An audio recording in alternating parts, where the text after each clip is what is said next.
జగనన్న మన జననేత, పేదల నేత జగనన్న.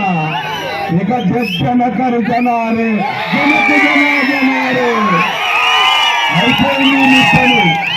జోపకపు మాటలు చెప్పేవాడు కాదు జగనన్న, జోపకపు మాటలు చెప్పేవాడు కాదు. డాక్రా మహిళలకు వాగ్దానం చేశాడు, మీ రుణాలు నేను రద్దు చేస్తాను.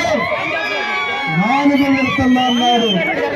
4వ విడత నా దృష్టి నా చేతుల మీదుగా 4వ విడత 4 మండలాల్లో 26,000 కోట్ల రూపాయల రాష్ట్రంలో ఎంపీ గారు కనిపించట్లేదు రూపాయలు మన డాక్టర్ చెల్లెమ్మలకు రుణమాఫీ చేసింది జగనన్న.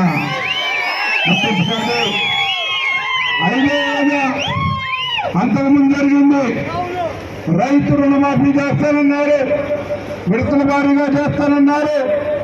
చేశారా అని అడుగుతున్నాను నేను, చేశారా అని అడుగుతున్నాను. డాక్టర్ రుణమాఫీ అన్నారు, చేశారా అని అడుగుతున్నాను.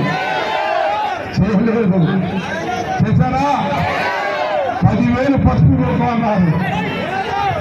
ఒకరోజు ఎన్నికల్లో 2 గంటలకి టెలికాన్ఫరెన్స్ పెట్టాడు చంద్రబాబు నాయుడు గారు. ఆ రోజు నేను ఇన్ఛార్జిగా ఉన్నాను,